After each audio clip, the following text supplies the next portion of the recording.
ನಮಸ್ಕಾರ ವೀಕ್ಷಕರೇ, 2024ನೇ ಲೋಕಸಭಾ ಚುನಾವಣೆ ಮುಗಿದಿದೆ. ಈಗ ಯಾರು ಗೆಲ್ತಾರೆ ಯಾರು ಸೋಲ್ತಾರೆ ಅನ್ನೋ ವಿಶೇಷ ಕಾರ್ಯಕ್ರಮಕ್ಕೆ ಸ್ವಾಗತ. ನಾನು ನಿಮ್ಮ ಚಂದನ್. ನಮ್ಮ ಜೊತೆ ಇದ್ದಾರೆ ಕನ್ನಡ ಪ್ಲಾನೆಟ್ ಪ್ರಧಾನ ಸಂಪಾದಕರಾದ ದಿನೇಶ್ ಕುಮಾರ್ ದಿನ ಅವರು.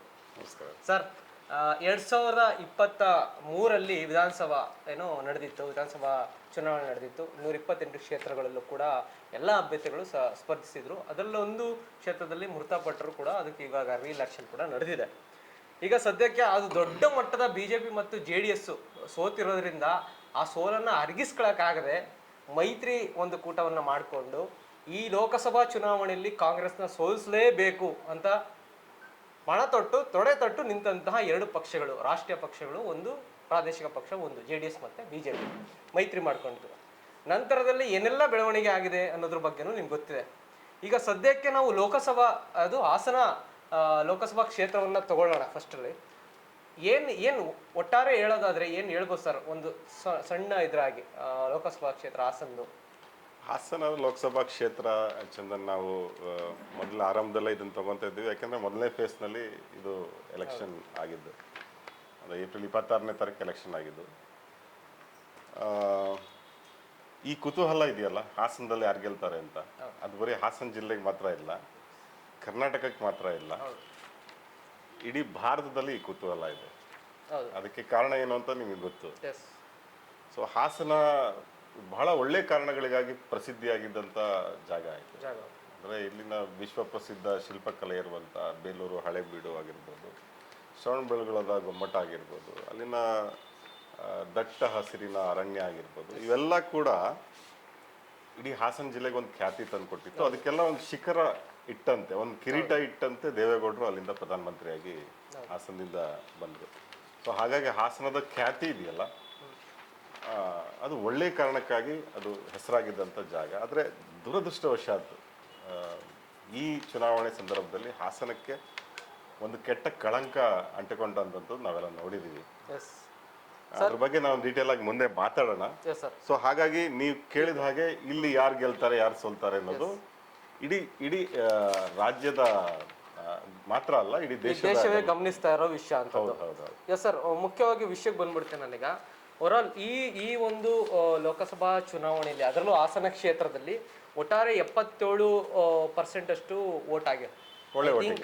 ಒಳ್ಳೆ ವೋಟಿಂಗ್ ಆಗಿದೆ. ಕಳೆದ ಬಾರಿಗಿನ್ನ ಒಂದು ಮಟ್ಟಿಗೆ ಯಂಗ್ ವೋಟರ್ಸ್ ಕೂಡ ಜಾಯ್ನ್ ಆಗಿರ್ತಾರೆ. ಸುಮಾರು ನಮಗೆ ದಾಖಲೆ ಅಂದರೆ ಎಲೆಕ್ಷನ್ ಕಮಿಷನಿಂದ ಸಿಕ್ಕಿರುವಂತಹ ದಾಖಲೆಗಳ ಪ್ರಕಾರ ಈ ಸಲ ಯಂಗ್ ವೋಟರ್ಸು ಮೇಲ್ ಬಂದು 11,000 ಚಿಲ್ಲರೆ ಹೆಚ್ಚಳ ಆಗಿದ್ದಾರೆ, ಫೀಮೇಲ್ ಬಂದು 10,000 ಹೆಚ್ಚಳ ಆಗಿರುವಂಥದ್ದು. ಬಟ್ ಇದು ಒಳ್ಳೆ ಬೆಳವಣಿಗೆ ಕೂಡ. ಆದರೆ ಎಷ್ಟು ಮಟ್ಟಿಗೆ ವೋಟ್ ಆಗಿದೆ ಅನ್ನೋದು ಯಂಗ್ಸ್ಟರ್ಸಲ್ಲಿ ಲೆಕ್ಕಗಳು ನಮ್ಮ ಕೈಗೆ ಇನ್ನೂ ಎಲೆಕ್ಷನ್ ಕಮಿಷನಲ್ಲಿಂದ ಸಿಕ್ಕಿಲ್ಲ. ಬಟ್ ಓವರಾಲ್ ಟೋಟಲ್ ನಾವು ವೋಟಿಂಗ್ ನೋಡೋದಂಥದ್ದಾದರೆ ಈ ಕ್ಷೇತ್ರದಲ್ಲಿ ಎಷ್ಟು ಮಟ್ಟಿಗೆ ಪ್ರಾಬಲ್ಯ ಇದೆ ಅನ್ನೋದನ್ನ ನಾವು ನೋಡ್ಕೊಬರ್ಬೋದು. ಜಾತಿ ಓವರ್ ಆಗಿರ್ಬೋದು, ಟೋಟಲ್ ವೋಟರ್ ಒಂದಷ್ಟು ಮಾತಾಡ್ಬಿಡ್ತೀನಿ ಆ ಕುರಿತು. ಈ ಕ್ಷೇತ್ರದಲ್ಲಿ ಒಟ್ಟು ಮತದಾರರ ಸಂಖ್ಯೆ 17,150,650. ಅದರಲ್ಲಿ ಪುರುಷರು 8,51,100, ಮಹಿಳೆಯರ ಸಂಖ್ಯೆ 8,50,500. ಅಂದರೆ ಮಹಿಳೆಯರೇ ಇಲ್ಲಿ ಪ್ರಧಾನವಾಗಿ ದೊಡ್ಡ ಮಟ್ಟದಲ್ಲಿ ಕೆಲಸ ಮಾಡ್ತಾರೆ ಈ ವೋಟಿಂಗ್ ಸಿಸ್ಟಮಲ್ಲಿ ಅನ್ನೋದು. ಇದರಲ್ಲಿ ಒಕ್ಕಲಿಗರು ಪ್ರಾಬಲ್ಯ ಇರುವಂತಹ ಕ್ಷೇತ್ರ ಹಾಸನ. ಹಳೆ ಮೈಸೂರು ಭಾಗದಲ್ಲಿ ಬಹುತೇಕ ಒಕ್ಕಲಿಗರ ಕೈ ಹಿಡಿತದಲ್ಲಿರ್ತದೆ. ಹಾಗಾಗಿ ಹಾಸನದಲ್ಲೂ ಕೂಡ ಒಕ್ಕಲಿಗರು 5,46,000 ಒಂದಷ್ಟು ಜನಗಳಿದ್ರೆ, ಲಿಂಗಾಯತರು ಅದರ ನೆಕ್ಸ್ಟ್ ಬರ್ತಾರೆ. SC/ST ಕಮ್ಯುನಿಟಿಯವರು 3,35,000, ಎರಡೂ ಕಮ್ಯುನಿಟಿಗಳು ಸೇರಿ ಅಷ್ಟು ಬರ್ತವೆ. ಲಿಂಗಾಯತ ಅದರ ನೆಕ್ಸ್ಟ್ ಬರುತ್ತೆ 7,86,000. ಮತ್ತು ಕುರುಬ 1,65,000. ಮುಸ್ಲಿಮು ಕೂಡ ಇಲ್ಲಿ 1.25 ಲಕ್ಷದಷ್ಟು ಜನಸಂಖ್ಯೆ ಇದೆ ಅನ್ನೋದು ಒಂದು ವರದಿ. ಮತ್ತು ಇತರೆ ಎಲ್ಲ ಕಮ್ಯುನಿಟಿಗಳನ್ನ ಸೇರಿಕೊಂಡ್ರೆ 2,63,000ದಷ್ಟು ಇದ್ದಾರೆ ಅನ್ನೋದು. ಸರ್, ಇಲ್ಲಿ ಮೇನ್ ಆಗಿ ನಮಗೆ ಒಕ್ಕಲಿಗರ ಸಂಖ್ಯೆ ಎಷ್ಟು ಅಂತ ಹೇಳಿದ್ರೆ 5,45,000, ಕಡಿಮೆ 1/3. ಒಟ್ಟು ದೇವೇಗೌಡರ ಫ್ಯಾಮಿಲಿಗೆ ಟೋಟಲ್ ಆಫ್ ವೋಟಿಂಗ್ ಬೀಳೋಂಥ ಒಂದು ಕ್ರಮ ಸಂಖ್ಯೆನೇ ಅಲ್ಲೇ ಒಕ್ಕಲಿಗ ಸಂಖ್ಯೆನೇ ಮೆಜಾರಿಟಿ ಇದೆ. ಯಾಕಂದ್ರೆ ಲಾಸ್ಟ್ ಟೈಮು ದೇವೇಗೌಡರು ಬಿದ್ದಂತೂ 5.25 ಲಕ್ಷ ವೋಟು. ಲಾಸ್ಟ್ ಅಂದರೆ 2008-14 ಟೈಮಲ್ಲಿ ಬಿದ್ದಂಥದ್ದು. 19ನಲ್ಲಿ ಅವ್ರ ಮಗ ಬಂದರು, 6.25 ಲಕ್ಷ ವೋಟ್ ತೊಗೊಂಡ್ರು. ಅಂದರೆ 1 ಲಕ್ಷ ಡಿಫ್ರೆನ್ಸು.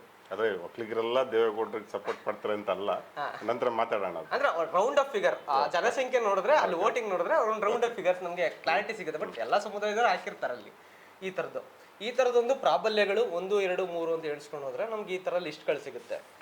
ಈಗ ಸರ್ ಫಸ್ಟ್ದಾಗಿ ನಾವು ಮಾತಾಡ್ಕೊಳ್ಳೋದಾದ್ರೆ ಹಾಸನದ ಇತಿಹಾಸ ಏನಾಗುತ್ತೆ ಮತ್ತೆ ಜಾತಿ ರಾಜಕಾರಣ ಎಷ್ಟು ಮಟ್ಟಿಗೆ ಇಲ್ಲಿ ಕೆಲಸ ಮಾಡಿದೆ ನೋಡಿ. ಅದೇ ಜಾತಿ ರಾಜಕಾರಣದ ನೀವು ಹೇಳಿದ್ರಿ, ಅಲ್ಲಿ ಒಕ್ಕಲಿಗರು ಪ್ರಾಬಲ್ಯ ಇದೆ, ಅದರಲ್ಲಿ ಎರಡನೇ ಮಾತೇ ಇಲ್ಲ. ಮತ್ತು ದೇವೇಗೌಡರ ಪ್ರಾಬಲ್ಯ ಇದೆ. ಹಾಸನ ನೀವು ಇತ್ತೀಚೆಗೆ ನಡೆದಂಥ ಎಲ್ಲ ಚುನಾವಣೆಗಳನ್ನು ಗಮನಿಸಿದರೆ ದೇವೇಗೌಡರು ಆ ಕ್ಷೇತ್ರದ ಮೇಲೆ ಒಂದು ಹೋಲ್ಡ್ ಇಟ್ಕೊಂಡಿದ್ದಾರೆ. ನೀವು ಅದನ್ನು ದೇವೇಗೌಡರು ಭದ್ರಕೋಟೆ ಅಂತ ಹೇಳ್ಬೋದು. ಅವ್ರು ಯಾವುದೇ ಪಕ್ಷದಲ್ಲಿ ಇದ್ದರೂ ಕೂಡ, ಅಂದರೆ ಯಾವುದೇ ಪಕ್ಷಗಳು ಬದಲಾಗ್ತಾ ಬಂದರೂ ಕೂಡ ದೇವೇಗೌಡರ ಮೇಲೆ ಹಾಸನದ ಜನತೆಗೆ ಒಂದು ಭಾಳ ಅಭಿಮಾನ ಮತ್ತು ಗೌರವ. ಅವ್ರ ಮಕ್ಕಳು ಏನಾರು ಮಾಡಿರಲಿ, ಮಕ್ಕಳ ಬಗ್ಗೆ ಏನೇ ಕಂಪ್ಲೇಂಟ್ಸ್ ಇರಲಿ, ಅಲ್ಲಿನ ಜನ ಯೋಚನೆ ಮಾಡೋದು ಹೆಂಗೆ ಅಂದರೆ ದೇವೇಗೌಡರಿಗೋಸ್ಕರ ಅನ್ನುವಂಥ ಜನ ಅಲ್ಲಿ ಜಾಸ್ತಿ. ಅದರಲ್ಲೂ ವಿಶೇಷವಾಗಿ ಒಕ್ಕಲಿಗರು ನೀವು ಹೇಳ್ದಂಗೆ ಅದು ಪರಂಪರೆ ಥರ ಬಂದ್ಬಿಟ್ಟಿದೆ, ಅದು ದೇವೇಗೌಡರನ್ನ ಸಪೋರ್ಟ್ ಮಾಡ್ಕೊಂಡು ಬಂದಿರೋದು. ಸೊ ಹಾಗಂತ ಈ ಚುನಾವಣೆನೂ ಕೂಡ ಒನ್ ಸೈಡೆಡ್ ಆಗಿಬಿಡುತ್ತಾ? ಪ್ರಜ್ವಲ್ ಆರಾಮಾಗಿ ಗೆದ್ದು ಬಿಡ್ತಾರ ದೇವೇಗೌಡರು ಮೊಮ್ಮಗ ಅಂತಂದರೆ ಅದು ಅಷ್ಟು ಸುಲಭನೂ ಕೂಡ ಇಲ್ಲ. ಯಾಕೆಂದರೆ ಸ್ವತಃ ದೇವೇಗೌಡರಿಗೆ ಹಾಸನದ ಜನತೆ ಒಂದೊಂದು ಸಲ ಒಂದು ಉಲ್ಟಾ ಹೊಡೆದು ಬಿಟ್ಟಿದ್ದಾರೆ ಅಂತ ಹೇಳ್ಬೋದು. ನಮ್ಮ ಆಡು ಮಾತಿನಲ್ಲಿ ಹೇಳಬೇಕು ಅಂದರೆ ಒಂದು ಶಾಕ್ ಟ್ರೀಟ್ಮೆಂಟ್ ಥರ ಎಲ್ಲ ಕೊಟ್ಬಿಟ್ಟಿದ್ದಾರೆ. 99 ಎಲೆಕ್ಷನ್ ನಿಮ್ಗೆ ಗೊತ್ತಿರಬೇಕು, ದೇವೇಗೌಡರು ಪ್ರಧಾನಮಂತ್ರಿಯಾಗಿ ನಂತರ ಅವರು ಇಳಿಸ್ತಾರೆ, ಮತ್ತು 99ರಲ್ಲಿ ಎಲೆಕ್ಷನ್ ಆಗುತ್ತೆ. ಆ ಎಲೆಕ್ಷನ್ನಲ್ಲಿ ಅವರು ಆಗಿನ ಬೆಂಗಳೂರು ಗ್ರಾಮಾಂತರ ಕನಕಪುರ ಕ್ಷೇತ್ರದಲ್ಲಿ ಕೂಡ ನಿಂತಿದ್ರು ಅವರು. ಈಗೇನು ಬೆಂಗಳೂರು ಗ್ರಾಮಾಂತರ ಆಗಿದೆ ಅಲ್ಲಿ ಹಾಸನ ಜನತೆ ಸೋಲಿಸ್ಬಿಟ್ರು ದೇವೇಗೌಡರನ್ನ. ಮಾಜಿ ಪ್ರಧಾನಿನ ಸೋಲಿಸ್ಬಿಟ್ರು, ಜಿ ಪುಟ್ಟಸ್ವಾಮಿಗೌಡರು ಅಲ್ಲಿ ಗೆದ್ರು. ಸೊ ಆ ಥರದ ಶಾಕ್ ಟ್ರೀಟ್ಮೆಂಟ್ಗಳು ಕೂಡ ಈ ಕುಟುಂಬಕ್ಕೆ ಸಿಕ್ಕಿದೆ. ಆ ಥರದ ನೆಕ್ಸ್ಟ್ ಎಲೆಕ್ಷನಲ್ಲೇ ಸೋತ್ಬಿಟ್ಟು ದೇವೇಗೌಡರಿಗೆ ಚಂದ ನಿಮಗೆ ನೆನಪಿರ್ಬೋದು, ಆ ಟೈಮಲ್ಲಿ ಅವ್ರಿಗೆ ಆ ಸೋಲಿನಿಂದ ಎಷ್ಟೋ ಆಘಾತಗೊಂಡಿದ್ರು ಮತ್ತು ಎಷ್ಟು ಬೇಸರಗೊಂಡಿದ್ರು ಅಂದರೆ ಸುಮಾರು 1 ವರ್ಷನ 2 ವರ್ಷನ ಅವ್ರು ಹಾಸನಕ್ಕೆ ಕಾಲಿಡಲಿಲ್ಲ. ಅವ್ರು ಬೆಂಗಳೂರಿಂದ ಹಾಸನಕ್ಕೆ ಬರಲೇ ಇಲ್ಲ. ಅವರು ಕೊನೆಗೆ ಹಾಸನ ಜಿಲ್ಲೆಯಲ್ಲಿ ಅವರ ಅಭಿಮಾನಿಗಳು JDS ಮುಖಂಡರುಗಳೆಲ್ಲ ದುಂಬಾಲು ಬಿದ್ದು ಅವರನ್ನು, ಇಲ್ಲ ನೀವು ಬರಬೇಕು, ನಮ್ಮಿಂದ ತಪ್ಪಾಗ್ಬಿಟ್ಟಿದೆ, ನೀವು ಸೋಲಿಸ್ಬಿಟ್ಟಿದ್ದೀವಿ, ತಪ್ಪಾಗಿದೆ, ನೀವು ಬರಲೇಬೇಕು ಅಂತ ಹೇಳಿ ಮತ್ತೆ ಅವ್ರನ್ನ ಹಾಸನಕ್ಕೆ ಕರ್ಕೊಂಡು ಬರ್ತಾರೆ. ಈ ಥರದ್ದೆಲ್ಲ ಡೆವಲಪ್ಮೆಂಟ್ ಆಗಿದೆ. ಸೊ ಈ ಚುನಾವಣೆಯಲ್ಲೂ ಅದೇ ಥರ ಆಗ್ಬೋದಾ ಅನ್ನುವಂಥ ಒಂದು ಕುತೂಹಲ ಇವಾಗಿದೆ. ಅಂದರೆ ಮುಖ್ಯವಾಗಿ ಇಲ್ಲಿ ಜಾತಿ ರಾಜಕಾರಣ ನಡೆಯುತ್ತೆ ಅಂತ ನೀವು ಹೇಳ್ತೀರಿ ಹಾಸನದಲ್ಲಿ? ಜಾತಿ ಅನ್ನೋಕ್ಕಿಂತ ಇಲ್ಲಿ ದೇವೇಗೌಡರ ರಾಜಕಾರಣ, ದೇವೇಗೌಡರ ಕುಟುಂಬದ ರಾಜಕಾರಣ. ನೀವು ದೇವೇಗೌಡರ ಕುಟುಂಬದ ರಾಜಕಾರಣನ ಹತ್ತಿರದಿಂದ ನೋಡಿದವ್ರಿಗೆ ಅವರೊಂದು ಪ್ಯಾಟ್ರನ್ ಇದೆ. ಅವರು ನೀವು ಉದಾಹರಣೆಗೆ ರೇವಣ್ಣವನ್ನು ತಗೊಳ್ಳೋಣ. ದೇವೇಗೌಡರ ಸಕ್ಸೆಸರ್ ಹಾಸನ ಜಿಲ್ಲೆಯಲ್ಲಿ ದೇವೇಗೌಡರ ಉತ್ತರಾಧಿಕಾರಿ ಯಾರು ಅಂದರೆ ರೇವಣ್ಣ.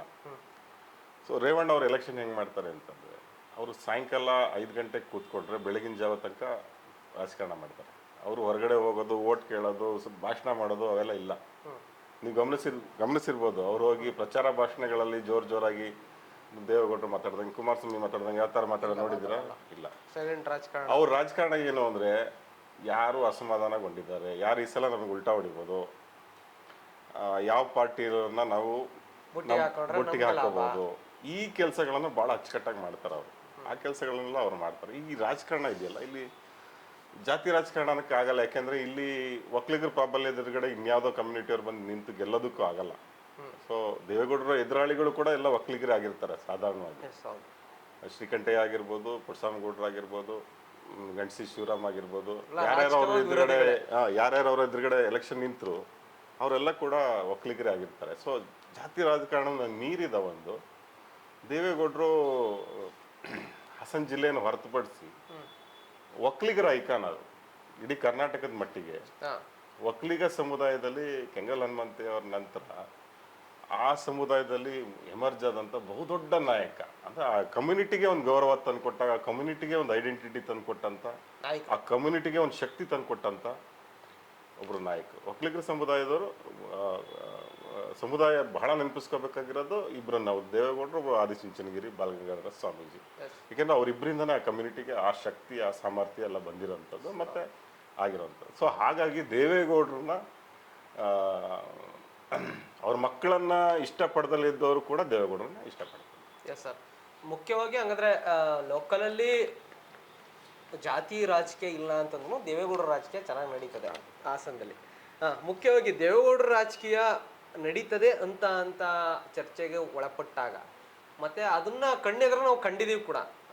ಇಷ್ಟು ಮಟ್ಟಿಗೆ ದೇವೇಗೌಡರ ರಾಜಕೀಯ, ಅದರಲ್ಲೂ ದೇವೇಗೌಡರ ಫ್ಯಾಮಿಲಿ ರಾಜಕೀಯ ಹೆಂಗೆ ನಡೆಯುತ್ತೆ ಹಾಸನದಲ್ಲಿರ್ಬೋದು, ರಾಮನಗರದಲ್ಲಿರ್ಬೋದು, ಅದನ್ನ ಕ್ಲಿಯರ್ ಕಟ್ಟಾಗೆ ಜನತೆನೂ ಕೂಡ ನೋಡಿದ್ದಾರೆ, ಮಾಧ್ಯಮಗಳು ಕೂಡ ನೋಡಿದ್ದಾರೆ. ಬಟ್ ಎಷ್ಟು ಮಟ್ಟಿಗೆ ಚರ್ಚೆಗಳು ಒಳಪಡ್ತು ಅನ್ನೋದು ಕೂಡ ಇಲ್ಲಿ ಇಂಪಾರ್ಟೆಂಟ್ ಆಗುತ್ತೆ. ಒಂದು, ಈ ಸಲ ದೇವೇಗೌಡರು ಕುಟುಂಬದ ರಾಜಕಾರಣ ಅನ್ನೋದಕ್ಕಿಂತ ಹಾಸನದಲ್ಲಿ ರೇವಣ್ಣ ಅವ್ರ ಫ್ಯಾಮಿಲಿಯ ರಾಜಕಾರಣ ಅನ್ನೋದು ಚರ್ಚೆಗೆ ಒಳಪಡ್ತು ಈ ಸಲ. ಬಿಕಾಸ್ ಆಫ್ ಬೇರೆ ಬೇರೆ ಬೇರೆ ಬೇರೆ ಕಾರಣ, ಇನ್ಕ್ಲೂಡಿಂಗ್ ಆ ಇನ್ಸಿಡೆಂಟ್ ಕಡೆಯ ದಿನ ಆಗಿರೋವರೆಗೂ ಅದಕ್ಕೆ ಮುಂಚೆ ದೇವೇಗೌಡರು ಒಂದು ಕ್ಷೇತ್ರ ಅಂತ ಆಗಿರೋ ಬದಲು ಇದು ರೇವಣ್ಣ ಅವ್ರ ಕ್ಷೇತ್ರ ಹಾಸನ ಅಂತ ಕನ್ವರ್ಟ್ ಆಗಿ ದೊಡ್ಡ ಮಟ್ಟದ ಚರ್ಚೆ ಆಯಿತು. ಮೈತ್ರಿ ಆಗಿದ್ದು ಕೂಡ ವಿರೋಧ ಕೂಡ BJPಯಿಂದ ಕೇಳಿಬಂತು, JDS ಕೂಡ ಕೇಳಿಬಂತು, ಅದರಲ್ಲೂ ಹಾಸನದಲ್ಲಿ ನೇರ ನೋಡ್ಬೋದು. ಪ್ರೀತಮ್ ಗೌಡ ಆಗಿರ್ಬೋದು, ಅಷ್ಟೇ ಶಿಲಿಂಗೇಗೌಡ ಬೇರೆ ಬೇರೆ ಥರ ಆಪ್ರೇಷನ್ಗಳನ್ನ ಅಲ್ಲಿ ಮಾಡಿರೋದಿರ್ಬೋದು, ಯಾರೋ ಶ್ರೇಯಸ್ ಪಟೇಲ್ ಜೊತೆ ಸೇರಿಕೊಂಡು ಯಾಕೆ ಆಗ್ತಿದೆ, ಏನಾಗ್ತಿದೆ, ಲೋಕಲ್ ಒಂದಷ್ಟು ಸುದ್ದಿಗಳು ಪ್ರಸಾರ ಆಗುವ, ರೇವಣ್ಣ ರಿಪಬ್ಲಿಕ್ ಅನ್ನೋ ಥರದ್ದಿರ್ಬೋದು, ಈ ಥರದ್ದೆಲ್ಲ ಆಯಿತು. ಅದು ನ್ಯಾಷನಲ್ ಮೀಡಿಯಾಗಳಲ್ಲೂ ಕೂಡ ಬಂತು. ಈ ಒಂದು ದೇವೇಗೌಡರ ಕ್ಷೇತ್ರ ರೇವಣ್ಣ ಕ್ಷೇತ್ರ ಕನ್ವರ್ಟ್ ಆಗಿದೆ ಹೆಂಗೆ ಅಂತ ಆಬ್ವಿಯಸ್. ಅದು ಏನಂದರೆ ದೇವೇಗೌಡರಿಗೆ ಮಕ್ಕಳ ಮೇಲೆ ಸ್ವಲ್ಪ ಮಮಕಾರ ಜಾಸ್ತಿ, ಅದೆಲ್ಲರಿಗೂ ಗೊತ್ತಿರೋಂಥದ್ದೇ. ನಾವೆಲ್ಲ ಅದನ್ನ ಕೆಲವು ಸಂದರ್ಭದಲ್ಲಿ ಧೃತರಾಷ್ಟ್ರ ಪ್ರೇಮ ಅಂತೆಲ್ಲ ನಾವು ಕರೆದಿದ್ದೀವಿ. ಸೊ ರೇವಣ್ಣ ಅವರು, ಕುಮಾರಸ್ವಾಮಿ ಅವರು ಹಾಸನದಿಂದ ಆಚೆಗೆ ಹೊರಟೋದ್ರು. ಅವರು ನಿಮ್ಮ ರಾಮನಗರ, ಚನ್ನಪಟ್ಟಣ ಈ ಥರ ಅವರು ಬೇರೆ ಬೇರೆ ಕ್ಷೇತ್ರಗಳಿಗೆ ಹೊರಟೋದ್ರು. ಹಾಸನದ ಏನಿದೆ ಇಡೀ ರಾಜಕಾರಣನ ನಿಯಂತ್ರಣ ಮಾಡ್ತಾ ಇದ್ದಿದ್ದು ಎಲ್ಲ ರೇವಣ್ಣನ. ರೇವಣ್ಣ ಅವ್ರದ್ದೊಂದು ಸ್ಕಿಲ್ ಇದೆ, ಒಂದು ಜಾಣತನ ಇದೆ ಅಂತ. ಏನಂದರೆ ಅವರು ಮೈತ್ರಿ ಸರ್ಕಾರಗಳು ಬಂದಾಗ ಅಥವಾ JDS ಅಧಿಕಾರಕ್ಕೆ ಬಂದಾಗ ಅವರು ಸಹಜವಾಗಿ ಮಿನಿಸ್ಟರ್ ಆಗಿರ್ತಾರೆ. ಮೊದಲನೇ ಹೆಸರು ಅವ್ರದ್ದೇ ಆಗಿರುತ್ತೆ. ಅವ್ರು ಮುಖ್ಯಮಂತ್ರಿ ಆಗದಲ್ಲೇ ಇದ್ದಿರ್ಬೋದು, ಆದರೆ ಒಳ್ಳೆ ಪೋರ್ಟ್ಫೋಲಿಯೋಗಳು ಅವ್ರಿಗೆ ಸಿಗುತ್ತೆ. ಲೋಕೋಪಯೋಗಿ ಇಲಾಖೆ, ಅದು ವಸತಿ ಇಲಾಖೆ, ಈ ಥರದ್ದು ಒಳ್ಳೊಳ್ಳೆ ಪೋರ್ಟ್ಫೋಲಿಯೋಗಳು ಅವ್ರಿಗೆ ಸಿಗುತ್ತೆ. ಸೊ ಹಾಗೆ ಸಹಜವಾಗಿ ಅವ್ರಿಗೆ ಕಂಟ್ರೋಲ್ ಹಾಸನ ಜಿಲ್ಲೆ ಮೇಲೆ ಇರುತ್ತೆ. ಒಂದು, ಜಿಲ್ಲಾ ಉಸ್ತುವಾರಿ ಸಚಿವರು ಅವರೇ ಆಗಿರ್ತಾರೆ. ಬೇರೆ ಪಕ್ಷದ ಸರ್ಕಾರ ಅಧಿಕಾರಕ್ಕೆ ಬಂದಾಗ, ಇತರೆ ಪಕ್ಷಗಳ ಅಧಿಕಾರಕ್ಕೆ ಬಂದಾಗ ಅವರು ಆ ಮುಖ್ಯಮಂತ್ರಿಗಳ ಜೊತೆ ಚೆನ್ನಾಗಿರ್ತಾರೆ. ರೇವಣ್ಣ ಬಹಳ ಚೆನ್ನಾಗಿರ್ತಾರೆ. ಎಷ್ಟು ಚೆನ್ನಾಗಿರ್ತಾರೆ ಅಂತಂದ್ರೆ ನೀವು ನಂಬುತ್ತೀರೋ ಬಿಡ್ತಿರೋ, ಅವ್ರಿಗೆ ಬೇಕಾದ ಜಿಲ್ಲಾ ಉಸ್ತುವಾರಿ ಸಚಿವರನ್ನ ಅಲ್ಲಿ ಹಾಕೊಡ್ತಾರೆ, ಅವ್ರಿಗೆ ಬೇಕಾದ ಅಧಿಕಾರಿಗಳನ್ನೆಲ್ಲ ಹಾಕೊಡ್ತಾರೆ. ದೊಡ್ಡ ಮಟ್ಟದ ಅನುದಾನ CM ಬಿಟ್ರೆ ನೆಕ್ಸ್ಟ್ ಅನುದಾನ ದೊಡ್ಡ ಮಟ್ಟದ ಅನುದಾನ ತಗೊಳ್ಳೋರು ಆ ಸ್ಕಿಲ್ ಅವ್ರಿಗಿದೆ ರೇವಣ್ಣ ಅವ್ರಿಗೆ. ಸೊ ಹಾಗಾಗಿ ಹಾಸನ ಅನ್ನೋದು ಒಂಥರ ರೇವಣ್ಣ ಅವರ ಪಾಳೆಪಟ್ಟಾಗೋಗ್ಬಿಟ್ಟು. ಆಮೇಲೆ ನಿಮಗೆ ಆಶ್ಚರ್ಯ ಆಗ್ಬೋದು, ಹಾಸನದಲ್ಲಿ 8 ಕ್ಷೇತ್ರಗಳಲ್ಲಿ JDS ಗೆಲ್ತಾ ಇದ್ದಿದ್ದು ಉಂಟು, ಅಥವಾ 7 ಕ್ಷೇತ್ರ ಗೆಲ್ತಾರೆ, 6 ಕ್ಷೇತ್ರ ಗೆಲ್ತಾರೆ. ಯಾರೇ ಗೆದ್ದಿರಲಿ MLAಗಳು, ಅವರು ಹೆಸರಿಗೆ MLAಗಳು, ಆ ಕ್ಷೇತ್ರದ ಕಂಟ್ರೋಲ್ ಎಲ್ಲ ಮತ್ತೆ ರೇವಣ್ಣ ಅವ್ರ ಹತ್ರನೇ ಇರ್ತಾ ಇತ್ತು. ಹೌದು, ಇದ್ರ ವಿರುದ್ಧನೇ ಸಿಡಿದಿದ್ದು CS ಪುಟ್ಟೇಗೌಡರು. ಶ್ರೇಯಸ್ ಅವ್ರ ತಾತ ಅಲ್ಲ, ಹೊಳೆನರಸೀಪುರದ ಅವರು ಮಾಜಿ ಇದು ಪುಟ್ಟೇಗೌಡರು. ಅವರು ಸಿಡಿದಿದ್ರು, ಅವ್ರನ್ನ ಸೈಡ್ ಲೈನ್ ಮಾಡಿ ಬಾಲಕೃಷ್ಣ ಅವ್ರನ್ನ ಅಲ್ಲಿ ತಗೊಬಂದ್ರು. ಶಿವಲಿಂಗೇಗೌಡರು ಅದ್ರ ವಿರುದ್ಧ ಸಿಡಿದಿದ್ರು, ಕೊನೆಗೆ ಅವರು ಕಾಂಗ್ರೆಸ್ಸಿಂದ ಬಂದು ಗೆದ್ರು. ನಿಮ್ಮ ಸಕಲೇಶ್ಪುರದಲ್ಲಿ ಇವರು HM ವಿಶ್ವನಾಥ್ ಅವರು ಕೂಡ ಈ ರೇವಣ್ಣ ಏನೋ ಕಪ್ಪಿ ಮುಷ್ಟಿನ ಏನೋ ಬಿಗಿ ಹಿಡಿತ ಅಂತೆಲ್ಲ ಅಂತಿರಲ್ಲ, ಅದರಿಂದ ಆಚೆಗೆ ಬರೋಕ್ಕಾಗ್ದಲ್ಲೇ ಅವರು ಕೂಡ ಒದ್ದಾಡೋದು. ಸೊ ಈ ಥರ ಶಾಸಕರುಗಳು ಕೂಡ ಅಲ್ಲಿ ಶೋಷಣೆಗೊಳಗಾಗ್ಬಿಡ್ತಾರೆ. ಸೊ ಶಾಸಕರುಗಳು ಕೂಡ ರೇವಣ್ಣ ಏನು ಹೇಳ್ತಾರೆ ಅದನ್ನ ಕೇಳಬೇಕಾಗತ್ತೆ, ಬೇರೆ ಏನು ಆಪ್ಷನ್ ಇಲ್ಲ ಅವರಿಗೆ. ಆಟೋಮೆಟಿಕ್ ಆಗಿ ರಿಪಬ್ಲಿಕ್ ಕನ್ವರ್ಟ್ ಆಗುತ್ತೆ. ಅದು ಒಂಥರ ರೇವಣ್ಣ ರಿಪಬ್ಲಿಕ್ಕೇನೆ ಅದು. ಹಾಸನ ಜಿಲ್ಲೆ ಆ ಥರನೇ ಆಗ್ಬಿಟ್ಟಿದೆ ಅದು. ಅಧಿಕಾರಿಗಳು ಅವ್ರಿಗೆ ಬೇಕಾದವ್ರು ಇರ್ತಾರೆ, ಅವರೆಲ್ಲ ಶಾಸಕರುಗಳು ಕೂಡ. ಸಂಪೂರ್ಣವಾಗಿ ದೇವೇಗೌಡರು ಹಿಡಿತದಿಂದ ರೇವಣ್ಣ ಹಿಡಿತಕ್ಕೆ ಹೋಗಿದೆ ಅಂತ ಅಂತೀರಿ? ಅಲ್ಲ, ದೇವೇಗೌಡರು ಹಿಡಿತ ಬೇರೆ, ರೇವಣ್ಣ ಹಿಡಿತ ಬೇರೆ ಅಂತ ಹೇಳಕ್ಕಾಗಲ್ಲ. ಎಲ್ಲ ಒಂದೇ ಕುಟುಂಬ ಅಲ್ಲ. ಅಲ್ಲ, ಮೊನ್ನೆ ಹೇಳ್ಬಿಟ್ರಲ್ಲ ಕುಮಾರಸ್ವಾಮಿ ಏನಾಗಿದೆ ಸಂಬಂಧ ಇಲ್ಲ ಅಂತ. ಅದು ಬೇರೆ, ಅದು ಪೊಲಿಟಿಕಲಿ ಅವ್ರನ್ನ ಜಸ್ಟಿಫೈ ಮಾಡ್ಕೊಳ್ಳೋದಕ್ಕೆ ಬೇರೆ ರೀತಿ ಹೇಳ್ಕೊತಾರೆ. ಆದ್ರೆ ಏನಂದ್ರೆ ಇದು ಕುಟುಂಬದ ವಾರಸುದಾರಿಕೆ ಇದೆಯಲ್ಲ ಅದು ಒಬ್ಬರಿಂದ ಒಂದು ತಲೆಮಾರಿಂದ ಒಂದು ತಲೆಮಾರಿಗೆ ಹೋಗ್ಬೇಕಲ್ಲ, ಎಸ್ ಆ ಥರ ರೇವಣ್ಣಗೆ ಸಹಜವಾಗಿ ಬಂದಿದೆ ಹೊರತು ಅದರಲ್ಲಿ ಏನು ಆ, ಸಂಘರ್ಷ ಏನಿಲ್ಲ. ಒಂದೇ ಅನ್ನೋದು. ಸಂಘರ್ಷ ಏನಿದೆ, ದೇವೇಗೌಡರು ಮತ್ತೆ ರೇವಣ್ಣನ ಸಂಘರ್ಷ ಏನಿಲ್ಲ ಅದರಲ್ಲಿ ಆ ಥರ. ಎಸ್, ಈಗ ಮುಖ್ಯವಾಗಿ ನೀವು ಹೇಳ್ತಾ ಇರೋಂಥದ್ದು ರಿಪಬ್ಲಿಕ್ ಯಾಕೆ ಆಯಿತು ಅನ್ನೋದ್ರ ಮಟ್ಟಿಗೆ ಚರ್ಚೆಗಳಾದವು. ಹಿಡಿತ ಯಾರ ಕೈಲಿದ್ರು ಕೂಡ ಫ್ಯಾಮಿಲಿ ಒಂದೇ ಅನ್ನೋದು ಕಾನ್ಸೆಪ್ಟ್. ಎಸ್, ಆ ಒಂದು ಹಿಡಿತದಲ್ಲಿರುವಂತಹ ದೇವೇಗೌಡರು ಹಿಡಿತ ಇದ್ದಂತಹ ಆ ಟೈಮಲ್ಲಿ ಗೆದ್ದಂತಹ ಕ್ಷೇತ್ರಗಳಲ್ಲಿ ಬಹುತೇಕ 7-8 ಕ್ಷೇತ್ರಗಳು ದೇವೇಗೌಡರ ಪಕ್ಷವಾಗಿತ್ತು. I mean ಗೆಲ್ಲುವಂಥ ಪಕ್ಷಗಳಾಗಿತ್ತು. JDS ಅಷ್ಟು ಕ್ಷೇತ್ರದಲ್ಲಿ ಗೆಲ್ಲುವಂಥದ್ದು, ಅಥವಾ ನೀವು ಹೇಳಿದಾಗ 7-6ಕ್ಕೆ ಬಂದು ನಿಲ್ಲುವಂಥದ್ದು, ಈ ಥರದೆಲ್ಲ ಆಗಿರುವಂಥದ್ದು ಹೌದು. ಬಟ್ ಇವತ್ತಿನ ಕಾಲಘಟ್ಟದ ರಾಜಕೀಯ ನೋಡಿದ್ರೆ ಲೋಕಸಭಾ ಯಾವುದು ಹಾಸನ ಲೋಕಸಭಾ ಕ್ಷೇತ್ರದಲ್ಲಿ 8 ಕ್ಷೇತ್ರಗಳು ಬರುತ್ತೆ ನಮಗೆ. ಈಗ ಕಡೂರಲ್ಲಿ ಆನಂದ್ ಅವ್ರು ಗೆದ್ದಿದ್ದಾರೆ. ಅರಸೀಕೆರೆಯಲ್ಲಿ ಶಿವಲಿಂಗೇಗೌಡರು JDS ಇದ್ದಂಥವ್ರೆ ಕಾಂಗ್ರೆಸ್ಗೆ ಬಂದ್ಬಿಟ್ರು. 2 ಕ್ಷೇತ್ರಗಳು ಈ ಕಡೆ ಬಂದು ನೋಡಿದ್ರೆ ಕಾಂಗ್ರೆಸ್ ಕೈಗೆ ಸೇರಿದೆ. ಈ ಕಡೆ ಹಾಸನದಿಂದ ಸ್ವರೂಪು, ಹೊಳೆನರಸೀಪುರದಿಂದ ರೇವಣ್ಣ, ಶ್ರವಣಬೆಳಗೊಳದಿಂದ ಬಾಲಕೃಷ್ಣ, ಅರಕಲಗೂಡಿಂದ ಎ ಮಂಜು JDS ಇಂದ ಗೆದ್ಕೊಂಡವ್ರೆ 4. ಈ ಕಡೆ ಬೇಲೂರು ಬಂದ್ರೆ ಶಿವರೇಶು, ಸಕಲೇಶ್ಪುರ ಅಂದ್ರೆ ಸಿಮೆಂಟ್ ಮಂಜು BJP. ಒಂಥರ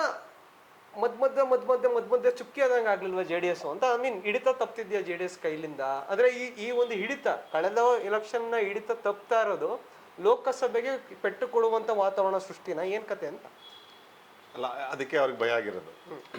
ಏನಾಯ್ತು, ಕಳೆದ ವಿಧಾನಸಭೆ ಚುನಾವಣೆಯಲ್ಲಿ 2 ಕ್ಷೇತ್ರ ಕಾಂಗ್ರೆಸ್ ಅವ್ರು ಗೆದ್ಬಿಟ್ರು.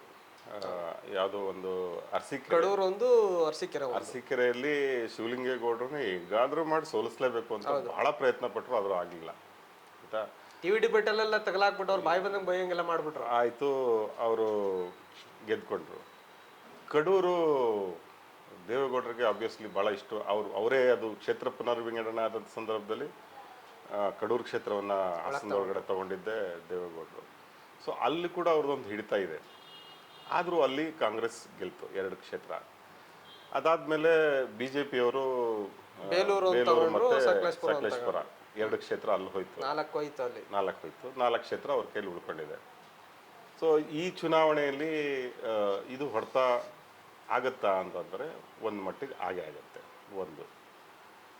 ಆಮೇಲೆ ನೀವು ಬಹಳ ಮುಖ್ಯವಾಗಿ ಕೇಳಬೇಕಾಗಿರೋ ಪ್ರಶ್ನೆ, ಇವರಿಬ್ಬರು ಮೈತ್ರಿ ಇದೇನು ಅಂತ.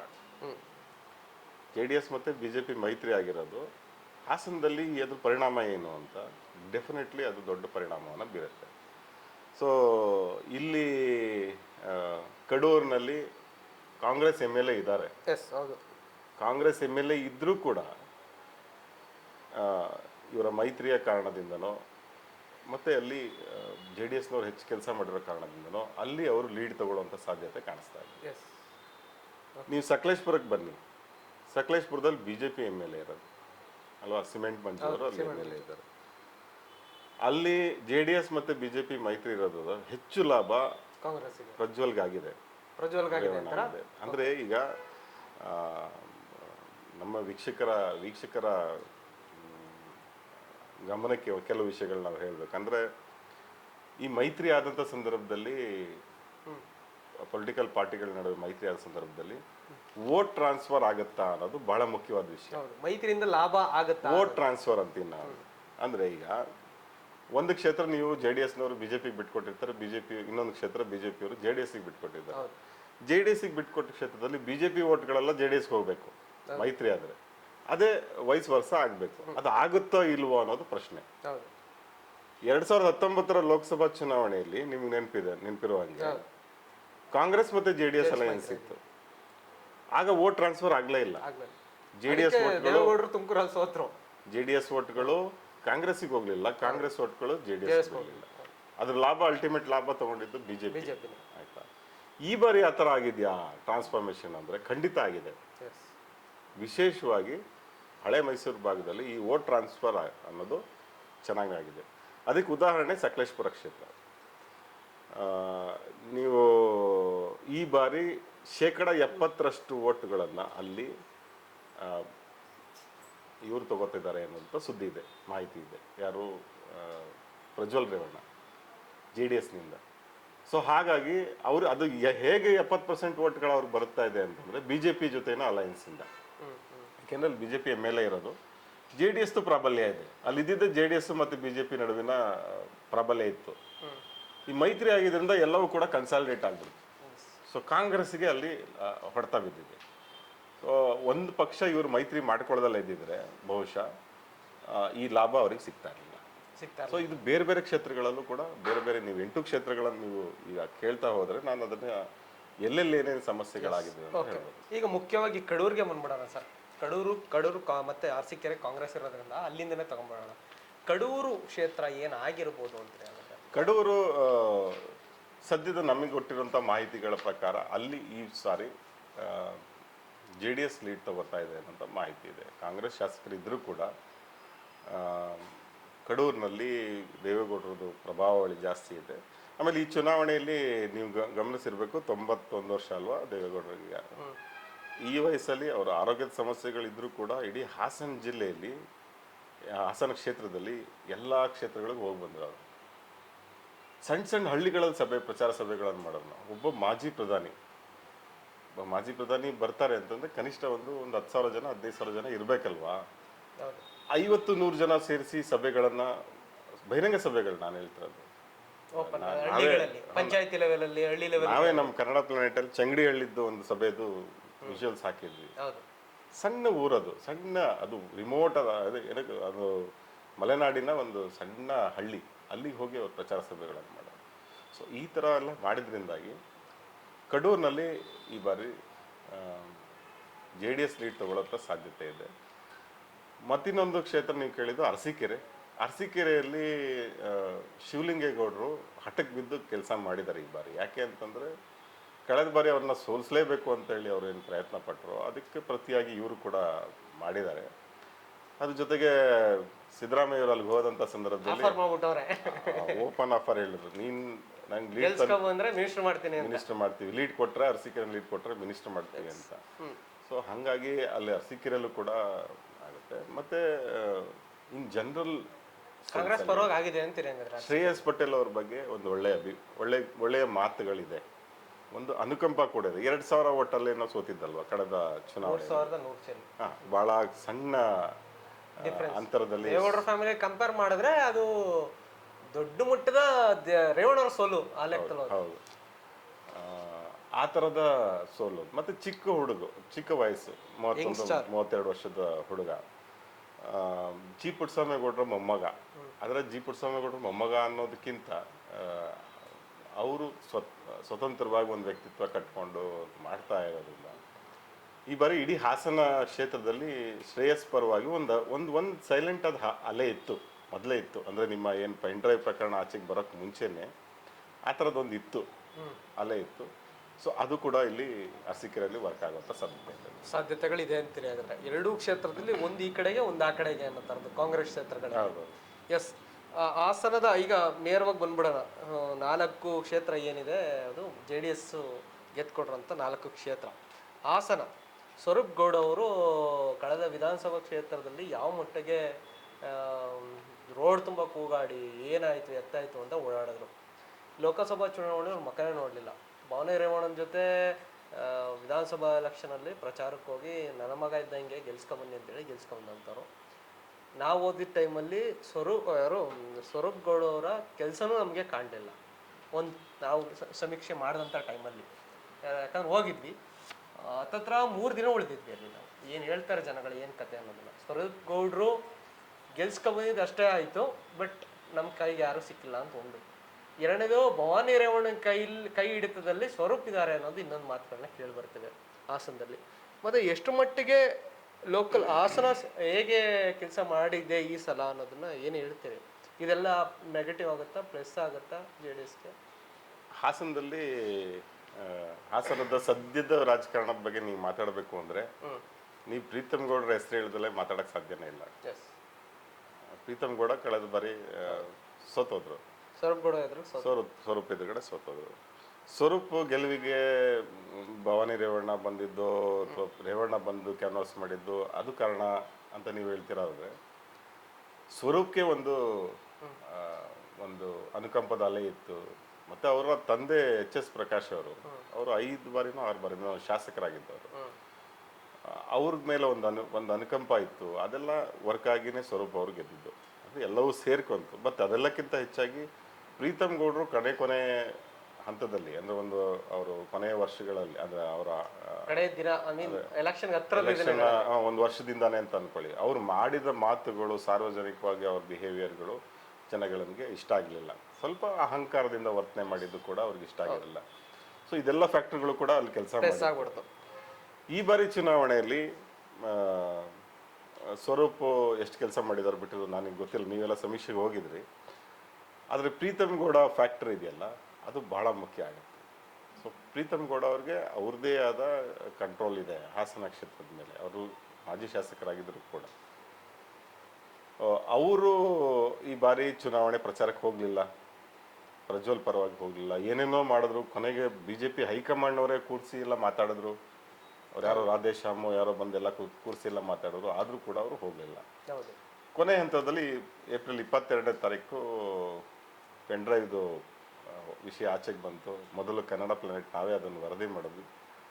ಅದಾದ ನಂತರ ಅಂತೂ BJP ಅವರು ಬಹಳಷ್ಟು ಮುಖಂಡರುಗಳು ಕ್ಯಾನ್ವಾಸ್ಗೆ ಹೋಗಲೇ ಇಲ್ಲ. ಸೊ ಹಾಗಾಗಿ ಹಾಸನದಲ್ಲಿ ಈ ಬಾರಿ ಶ್ರೇಯಸ್ ಪಟೇಲ್ ಅವ್ರ ಬಗ್ಗೆ ಸ್ವಲ್ಪ ಹೆಚ್ಚು ಒಲವಿರೋದ ಕಾರಣಕ್ಕಾಗಿ ಅವರೇ ಲೀಡ್ ತಗೊಳ್ಳುವಂಥ ಸಾಧ್ಯತೆಗಳಿದೆ ಅನಿಸ್ತದೆ. ಅಂದರೆ ಇಲ್ಲಿ ಮೇನ್ ಫ್ಯಾಕ್ಟರ್ ಆಗಿ ವರ್ಕ್ ಮಾಡಿದ್ದು ಪ್ರೀತಮ್ ಗೌಡ ಬಹಳ ಕೀ ಫ್ಯಾಕ್ಟರ್ ಇದೆ. ಎಸ್. ಹೊಳೆನರಸೀಪುರ ರೇವಣ್ಣವರ ಒಂದು ಕ್ಷೇತ್ರ. ಈ ಸಲ 3,000 ಲೀಡಿಂದ ಗೆದ್ಕೊಂಡ್ರು. ಈ ಸಲ ಏನಾಗ್ಬೋದು, ಯಾರಿಗೆ ಲೀಡ್ ಕೊಡ್ಬೋದು ಈ ಸಲ ಹೊಳೆನರಸೀಪುರದಲ್ಲಿ ಏನಾಗ್ಬೋದು ಈ ಸಲ ಅಂತ? ಈ ಸಲ ಹೊಳೆನರಸೀಪುರ ನೀವು ನಂಬ್ತಿರೋ ಬಿಡ್ತಿರೋ ಕಂಪ್ಲೀಟ್ ಬದಲಾಗಿದೆ. ಒನ್ ಸೈಡ್ ಆಗಿಬಿಟ್ಟಿದೆ. ಅವರು 70% ವೋಟನ್ನ ತೊಗೊಂಡ್ರು ಆಶ್ಚರ್ಯ ಇಲ್ಲ ಯಾರು ಶ್ರೇಯಸ್ ಪಟೇಲ್. ಯಾಕೆಂದರೆ ಅಲ್ಲಿನ ಜನರಿಗೆ ಶ್ರೇಯಸ್ ಪಟೇಲ್ ಅವ್ರು ಕಳೆದ ಬಾರಿ ಸೋತಿದ್ರದ್ದು ಅನುಕಂಪ ಇದೆ. ಮತ್ತು ಈ ಬಾರಿ ಗೆಲ್ಲಿಸ್ಬೇಕು ಅನ್ನೋ ಜವಾಬ್ದಾರಿ ಕೂಡ ಇದೆ ಜನರಿಗೆ. ಸೊ ಹಾಗಾಗಿ ಪುಟ್ಸ್ವಾಮಿಗೌಡ್ರದ್ದು ಅವರ ಅಜ್ಜ ಪುಟ್ಸ್ವಾಮಿಗೌಡ್ರದ್ದು ಇನ್ನೂ ಕೂಡ ಅವರ ಇದಿದೆ. ಅಂದರೆ ಅವರ ಆ ಕ್ಷೇತ್ರದಲ್ಲಿ ಜನರಿಗೆ ಅದು ಆ ಸ್ಮರಣೆಗಳು ಇರೋದ್ರಿಂದ ಅವ್ರ ಬಗ್ಗೆ ಒಂದು ಅಭಿಮಾನ ಕೂಡ ಇದೆ. ಸೊ ರೇವಣ್ಣ ಅವ್ರಿಗೆ ಅಥವಾ ಪ್ರಜ್ವಲ್ ರೇವಣ್ಣ ಅವ್ರಿಗೆ ಅವ್ರದ್ದೇ ಕ್ಷೇತ್ರ ಆಗಿದ್ರೂ ಕೂಡ ಹೊಳೆನರಸೀಪುರದಲ್ಲಿ ಈ ಸಲ ಅವರು ಲೀಡ್ ತಗೊಳ್ಳೋದು ಅನುಮಾನ ಅನ್ನೋಕ್ಕಿಂತ ನಾನೇನು ಹೇಳ್ತಿರೋದು 60-65ಕ್ಕಿಂತ ಹೆಚ್ಚು ಲೀಡನ್ನು ಇವರೇ 65% ವೋಟ್ಗಳನ್ನು ಇವರೇ ತೊಗೋಬೋದು, ಶ್ರೇಯಸ್ ಪಟೇಲ್ ಅವರೇ ತೊಗೋಬೋದು ಅಂತ ಅನ್ಸುತ್ತೆ. ಸರ್ ಇನ್ನೊಂದು ಮುಖ್ಯವಾಗಿ ವಿಷಯ ಕೇಳಲೇಬೇಕು ಅನ್ಕೋತೀನಿ. ಯಾಕಂದರೆ ಹೊಳೆನರಸೀಪುರಕ್ಕೆ ನಾವು ಸಮೀಕ್ಷೆಗೆ ಹೋದಾಗಲೂ ಕೂಡ ಏನು ಒಂದು ಹೊಳೆನರಸೀಪುರದಿಂದನೇ ಇಡೀ ಹಾಸನ ನಿಯಂತ್ರಿಸುವಂಥ ಒಂದು ಕೆಪಾಸಿಟಿ ಇರುವಂಥ ಕ್ಷೇತ್ರ ಅದು ಅಂತೇಳಿ ಜನಗಳಲ್ಲಿ ನಮಗೆ ಅಭಿಪ್ರಾಯ ಹೇಳುವಂಥದ್ದು ಅದೊಂದು. ಎರಡನೇದು ಇಲ್ಲಿ ಸರ್ ಯಾರಾದರೂ ಟೂರಿಸ್ಟ್ಗಳು ಬಂದರೆ ನಿಮಗೆ ಊಟ ತಿನ್ನಲಿಕ್ಕೆ ಒಳ್ಳೆ ಹೋಟೆಲ್ ಸಿಗಲ್ಲ, ಇಲ್ಲಿ ಬಟ್ಟೆ ತಗೊಳ್ಳೋಕ್ಕೆ ಒಳ್ಳೆ ಬಟ್ಟೆ ಅಂಗಡಿ ಸಿಗಲ್ಲ, ಉಳ್ಕೊಳ್ಳೋದಕ್ಕೊಂದು ರೂಮ್ ಸಿಗಲ್ಲ ನಿಮಗೆ ಚೆನ್ನಾಗಿರೋದು. ನಿಮ್ಗೊಂದು ರೋಡು ಯಾರಾದರೂ ಬಂದರೆ ಹೊಳೆನರಸೀಪುರ ದೇವೇಗೌಡರು ಕ್ಷೇತ್ರ ಅಥವಾ ದೇವೇಗೌಡರು ಫ್ಯಾಮಿಲಿ ಊಟದಂಥ ಒಂದು ಕ್ಷೇತ್ರ ಅನ್ನೋ ಥರದ್ದು ಇರೋದ್ರಿಂದ ರೋಡ್ಗಳು ಹೋಗ್ಬೇಕಾದ್ರೆ ನಿಮಗೆ ಫೀಲ್ ಹೇಗಾಗುತ್ತೆ? ನೀವೇ ಹೇಳಿ ಸರ್, ಈ ರೋಡಲ್ಲಿ ಬಂದ್ರಲ್ಲ ಹೇಗಿದೆ ಅಂತ ನಮ್ಮನ್ನೇ ಮೈಕ್ ಹಿಡಿದು ಕೇಳಿದ್ರು. ನಮಗೆ ಅಲ್ಲಿ ಏನೂ ಮಾತಾಡೋಕ್ಕಾಗಲಿಲ್ಲ. ಯಾಕಂದರೆ ನಾವು ಒಬ್ಬರು ಜರ್ನಲಿಸ್ಟ್ ಆಗಿ ಹೋಗಿರೋದ್ರಿಂದ ಇಲ್ಲ ನೀವು ಹೇಳಿ ಏನು ಸಮಸ್ಯೆ ಆಗಿದೆ ಅಂತೇಳಿ ಪರಿಪೂರ್ಣವಾಗಿ ಕೇಳ್ಕೊಂಡು ಬಂದು ಪ್ರಸಾರ ಕೂಡ ಮಾಡಿದ್ವಿ ನಾವು ಅದನ್ನು. ಇಂಥ ಒಂದು ದೇವೇಗೌಡರು ಫ್ಯಾಮಿಲಿ ದೊಡ್ಡ ಒಂದು ಪ್ರಬಲ ಇರೋ ಒಂದು ಫ್ಯಾಮಿಲಿ ಹುಡ್ತಂಥ ಒಂದು ಕ್ಷೇತ್ರದಲ್ಲಿ ಇಷ್ಟರ ಮಟ್ಟಿಗೆ ಅವ್ಯವಸ್ಥೆ. ಮತ್ತು ಇನ್ನೊಂದು ಹೇಳ್ತಾರೆ, ಇಲ್ಲಿ ಯಾವುದೇ ಒಂದು ಬಿಸ್ನೆಸ್ ಫ್ಯಾಕ್ಟ್ರಿನೋ ಅಥವಾ ಬಿಸ್ನೆಸ್ ಏನೋ ಒಂದು ಅಂಗಡಿನ ತೆರಿಬೇಕು ಅಂತಂದರೆ ಇಲ್ಲಿ ಇನ್ಯಾರ್ದೋ ಒಂದು ಪರ್ಮಿಷನ್ ಕೇಳಬೇಕಿಲ್ಲ ಅಂದ್ರೆ ಜಾಗನೇ ಇರಲ್ಲ ಅಲ್ಲಿ ಅನ್ನೋ ಥರದ್ದು ಮಾತುಗಳು ಕೇಳಿ ಬರ್ತವೆ. ಇದು ಏನು ಸರ್ ನಡೀತಿದೆ? ಈ ಥರದ್ದು ವಾತಾವರಣ ಕ್ರಿಯೇಟ್ ಆಗಿದೆ ಅಂತ ಈಗ ನೀವು ಪ್ರತ್ಯಕ್ಷವಾಗಿ ನೋಡಿರೋದ್ರಿಂದ ನೀವೇ ಅದನ್ನು ಹೇಳಬೇಕು. ಬಟ್ ರೇವಣ್ಣ ನಾನು ಗಮನಿಸ್ಕೊಂಡು ಬಂದ ಹಾಗೆ ಅನುದಾನಗಳನ್ನು ತರೋದ್ರಲ್ಲಿ ಎಕ್ಸ್ಪರ್ಟ್ ಅವರು. ಆ ದುಡ್ಡುಗಳೆಲ್ಲ ಎಲ್ಲೋಯ್ತು? ನೀವು ಹೇಳ್ತಿರೋದನ್ನು ಕೇಳಿದ್ರೆ ಅದು ಹಣ ಎಲ್ಲ ಎಲ್ಲೋಯ್ತು? ಅವರು ಕಾಲೇಜಸ್ ಮಾಡಿದ್ರು, ಸ್ಕೂಲು ಕಾಲೇಜಸ್ಗಳಿಗೆ ಹೆಚ್ಚಿದ ಹಣ ತಂದರು, ಬಸ್ ಸ್ಟ್ಯಾಂಡು ರೋಡು ಆ ಥರದ್ದೇನೋ ಮಾಡಿದ್ದಾರೆ. ಇಲ್ಲ ಕಾಲೇಜಿಗೂ ಕೂಡ ಇಲ್ಲಿಂದ ನನ್ನ ಮಕ್ಕಳು ಇದಕ್ಕೆ ಹೋಗ್ಬೇಕು ಅಂತ ಹೇಳ್ತಾರೆ. ಕಾಲೇಜು ಕೂಡ ಸರಿಯಾಗಿಲ್ಲ, ಇಲ್ಲಿ ಗೌರ್ಮೆಂಟ್ ಕಾಲೇಜ್ ಹುಡುಕ್ಬೇಕು ನಾವು. ನಮ್ಮ ಮಕ್ಕಳು ಗೌರ್ಮೆಂಟ್ ಕಾಲೇಜ್ಗಳೇ ಅವ್ರವ್ರ ಕಾಲೇಜಲ್ಲಿ ಓದೋ ಯಾವ ಪರಿಸ್ಥಿತಿ ನಮ್ಮದು ಅನ್ನೋದು ಪ್ರಶ್ನೆಗಳು ಅಲ್ಲಿ ಜನಗಳು. ಸೊ ಅದಕ್ಕೆಲ್ಲ ಪ್ರಶ್ನೆಗಳಿಗೆ ಮೋಸ್ಟ್ಲಿ ಈ ಬಾರಿ ಉತ್ತರ ಕೊಟ್ಟಿರ್ತಾರೆ ಅಂತ ಅನ್ಕೊಂತೀನಿ ನಾನು. ಅಂದರೆ ಅಲ್ಲಿ ಆಗ್ತಿರುವಂಥದ್ದು. ಬಟ್ ಹೊಳೆನರಸೀಪುರದಲ್ಲಿ ಈ ಬಾರಿ ಪ್ರಜ್ವಲ್ ರೇವಣ್ಣ ದೇವೇಗೌಡರ ಮೊಮ್ಮಗ ಪ್ರಜ್ವಲ್ ರೇವಣ್ಣ ಅವರಿಗೆ ಲೀಡ್ ಸಿಗೋ ಸಾಧ್ಯತೆ ಕಡಿಮೆ ಇದೆ. Yes sir, okay. Shravana Belagola ಮತ್ತೆ ಜೆ ಡಿ ಎಸ್ ಪ್ರಾಬಲ್ಯ ಇರುವಂತಹ ಒಂದು ಕ್ಷೇತ್ರ, ಬಾಲಕೃಷ್ಣ ಅವರು ಗೆದ್ಕೊಂಡ್ಬಂದಿದ್ರು. ಜೊತೆಗೆ ಅರಕಲ್ಗೂಡು ಮಂಜು. ಏನು ಸರ್ ಎರಡು ಕ್ಷೇತ್ರದ? ಇನ್ನು ಶ್ರವಣ ಬೆಳಗೊಳ ಮತ್ತು ಅರಕಲ್ಗೂಡು ಇವೆರಡು ಕ್ಷೇತ್ರಗಳಲ್ಲಿ ಜೆ ಡಿ ಎಸ್ ಶಾಸಕರುಗಳೇ ಇದ್ದಾರೆ. ಇಲ್ಲಿ ಅರಕಲ್ಗೂಡಲ್ಲಿ ಮಂಜು ಇದ್ದಾರೆ, ಶ್ರವಣ ಬೆಳಗೊಳದಲ್ಲಿ ಬಾಲಕೃಷ್ಣ ಮತ್ತು ದೇವೇಗೌಡರ ಫ್ಯಾಮಿಲಿನೇ. ಹೌದು. ಆದರೂ ಕೂಡ ಇಲ್ಲೂ ಕೂಡ 50-50 ಥರದ ಲೆಕ್ಕಾಚಾರಗಳಿದೆ. ಇಲ್ಲೂ ಕೂಡ ಶ್ರೇಯಸ್ ಪಟೇಲ್ ಅವರು ಸಣ್ಣದಾಗಿ ಲೀಡ್ ತಗೋಬಹುದು ಅನ್ನುವಂಥ ಸಾಧ್ಯತೆ ಇದೆ. ಸೊ ಅಲ್ಲಿ ಕೂಡ ಅವ್ರಿಗೇನು ಹೆಚ್ಚು ವರ್ಕೌಟ್ ಆಗೋ ಸಾಧ್ಯತೆ ಇದೆ. ಸೊ ಅಲ್ಲಿಗೆ ಲೆಕ್ಕಾಚಾರಕ್ಕೆ ನೀವು ಕೇಳೋದಾದರೆ ಜೆ ಡಿ ಎಸ್ನ 4 ಕ್ಷೇತ್ರಗಳು ಯಾವುದು, ಹೊಳೆನರಸೀಪುರ, ಹಾಸನ, ಅರಕಲ್ಗೂಡು, ಶ್ರವಣಬೆಳಗೊಳ, ಈ 4 ಕ್ಷೇತ್ರಗಳಲ್ಲಿ ಕಾಂಗ್ರೆಸ್ ಲೀಡ್ ತಗೊಳ್ಳುವಂಥ ಸಾಧ್ಯತೆ, ಕಾಂಗ್ರೆಸ್ ಕೈ ಹಾಕಿದೆ ಅಂತೀರಿ? ಖಂಡಿತವಾಗ್ಲೂ ಅಲ್ಲಾಗೋ ಸಾಧ್ಯತೆ ಇದೆ. ಮತ್ತೆ ಬೇಲೂರು ಮತ್ತೆ ಕಡೂರು, ಬೇಲೂರು ಮತ್ತೆ ಕಡೂರು ಈ ಎರಡರಲ್ಲೂ ಕೂಡ ಜೆಡಿಎಸ್ ಲೀಡ್ ತಗೊಳ್ಳೋ ಸಾಧ್ಯತೆ ಇದೆ. ಮತ್ತೆ ಬೇಲೂರಿನಲ್ಲೂ ಕೂಡ ಜೆಡಿಎಸ್ ಲೀಡ್ ತಗೊಳ್ಳೋಂಥ ಸಾಧ್ಯತೆ ಇದೆ. ಕಡೂರು ಮತ್ತೆ ಸಕಲೇಶ್ಪುರ ಇವ್ರು ತಗೋತಾರೆ ಅಂತ ಹೇಳ್ತಾ ಇದ್ರಿ, ಯಾರೋ ಜೆಡಿಎಸ್? ಹೌದು, ಕಡೂರು, ಸಕಲೇಶ್ಪುರ ಮತ್ತು ಬೇಲೂರು ಈ 3 ಕ್ಷೇತ್ರಗಳಲ್ಲಿ ಇವ್ರ ಹಿಡಿತದಲ್ಲಿ ಇವರಿಗೆ ಸಾಧ್ಯತೆ ಇದೆ. ಎಷ್ಟು ಮಟ್ಟಿಗೆ ಪರ್ಸೆಂಟೇಜ್ ಲೆಕ್ಕದಲ್ಲಿ ಹೇಳ್ಬೋದು? ಇದೇ ಇರೋದು ಬಹಳ ಕುತೂಹಲಕಾರಿ. ಯಾರು ಗೆಲ್ತಾರೆ ಯಾರು ಸೋಲ್ತಾರೆ ಅಂತಂದ್ರೆ, ಲೀಡ್ ಸಿಕ್ಕಿದ ತಕ್ಷಣ ಜಾಸ್ತಿ ಕ್ಷೇತ್ರಗಳಲ್ಲಿ ಲೀಡ್ ಸಿಕ್ಕಿದ ತಕ್ಷಣ ಗೆಲ್ತಾರೆ ಅಂತ ನಾವು ಅನ್ಕೋಬೇಕಾಗಿಲ್ಲ. 6 ಕ್ಷೇತ್ರಗಳಲ್ಲಿ ಲೀಡ್ ಸಿಕ್ಬಿಟ್ಟು 7 ಕ್ಷೇತ್ರದಲ್ಲಿ 80,000 90,000 ಟರ್ನ್ಔಟ್ ಆಗ್ಬಿಟ್ರೆ ನಿಮ್ಗೆ ಅವಾಗ ನಿಮ್ಗೆ ಹೊಡೆತ ಬೀಳ್ತದೆ. ಸೊ ಆ ಥರದ ದೊಡ್ಡ ಹೊಡೆತ ಆಗೋಂಥ ಸಾಧ್ಯತೆ ಇರೋದು ಸಕಲೇಶ್ಪುರ ಕ್ಷೇತ್ರ. ಮೆಜಾರಿಟಿ ವೋಟ್ಗಳು ಶಿಫ್ಟ್ ಆಗಿದೆ. ಅಲ್ಲಿ ಪರಸ್ಪರ ಪೈಪೋಟಿ ಇದ್ದಿದ್ದೆ ಜೆ ಡಿ ಎಸ್ ಬಿಜೆಪಿಗೆ ಇದ್ದಿದ್ದಲ್ಲಿ. ಕಾಂಗ್ರೆಸ್ಸು ಯಾವಾಗಲೂ ಅಲ್ಲಿ 3ನೇ ಸ್ಥಾನದಲ್ಲಿ ನಿಂತ್ಕೊತಾ ಇತ್ತು ಯಾವುದೇ ಚುನಾವಣೆ ಬಂದಾಗ. ಅದು ವಿಧಾನಸಭೆ ಆಗ್ಬೋದು, ಬೇರೆ ಚುನಾವಣೆಗಳಾಗ್ಬೋದು. ಈಗೇನಾಗಿದೆ, ಜೆ ಡಿ ಎಸ್ ಬಿಜೆಪಿ ಒಂದಾಗಿರೋದ್ರಿಂದ ಸಹಜವಾಗಿ ಶಿಫ್ಟ್ ಆಗಿದೆ. ಸೊ ಈ ಪೆನ್ ಡ್ರೈವ್ದು ಇದೆಲ್ಲ ಗಲಾಟೆ ಎಲ್ಲ ಆದ ನಂತರ ನಾನು ನಮ್ಮ ಕೆಲವು ಸ್ನೇಹಿತರುಗಳನ್ನ ಮಾತಾಡ್ಸಿದ್ದಂಥ ಸಂದರ್ಭದಲ್ಲಿ ಅವ್ರು ಬಿಜೆಪಿ ಸ್ನೇಹಿತರುಗಳು ಅವರು ಕೇಳಿದ್ರು, ಏನರಪ್ಪ ಏನು ಓಟ್ ಮಾಡಿದ್ರಿ ಅಂತ ಕೇಳಿದೆ ನಾವು. ಕೇಳಿದಂಥ ಸಂದರ್ಭದಲ್ಲಿ ಭಾಳ ಇಂಟ್ರೆಸ್ಟಿಂಗ್ ಉತ್ತರ ಕೊಟ್ಟರು. ಅಯ್ಯೋ ನಮ್ಗೇನು ಗೊತ್ತು ಸರ್, ಓಟ್ ಹಾಕ್ಬಿಟ್ಟು ಈಗೇನಾದ್ರು ಎಲೆಕ್ಷನ್ ಆಗಿದ್ರೆ ಖಂಡಿತ ಆಗ್ತಿರಲಿಲ್ಲ ನಾವು, ಇಂಥವ್ನಿಗೆ ಓಟ್ ಹಾಕ್ಬಿಟ್ವಾ ಅಂತೆಲ್ಲ ಮಾತಾಡಿದ್ರು ಅವರು. ಸೊ ಆ ಥರದ್ದು ಏನಾದ್ರು ಓಟ್ ಶಿಫ್ಟ್ ಆ ಕಡೆ ಜಾಸ್ತಿ ಆಗಿರೋದ್ರಿಂದ ಇದು ಭಾಳ ಟೈಟ್ ಫೈಟನ್ನು ನಾವು ನಿರೀಕ್ಷೆ ಮಾಡ್ಬೋದು ಹಾಸನ ಕ್ಷೇತ್ರದಲ್ಲಿ. ಸರ್, ಈಗ ಮತ್ತೆ ಬ್ಯಾಕ್ ಟು ಕ್ಷೇತ್ರಕ್ಕೆ ಬಂದ್ಬಿಡೋಣ ಕ್ಲೀನಾಗೆ. ಈಗ ಹಾಸನ ಕ್ಷೇತ್ರ ಫೈನಲ್ ಹಂತದಲ್ಲಿದ್ದೀವಿ.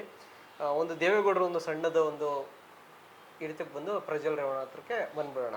ಸರ್, 1995 ದೇವೇಗೌಡರು ಸಂಸದರಾಗಿ ಆಯ್ಕೆ ಆಗ್ತಾರೆ. ನಂತರ ಸತತವಾಗಿ 3 ಬಾರಿ ಜೆ ಡಿ ಎಸ್ ಹಾಸನದಲ್ಲಿ ಗೆಲ್ಲುತ್ತೆ. 1996 ರುದ್ರೇಗೌಡರನ್ನ ಗೆಲ್ಸ್ಕೊಂಡು ಬರ್ತಾರೆ. ರುದ್ರೇಶ್ ಗೌಡನ ಗೆಲ್ಸ್ಕೊಂಡು ಬರ್ತಾರೆ.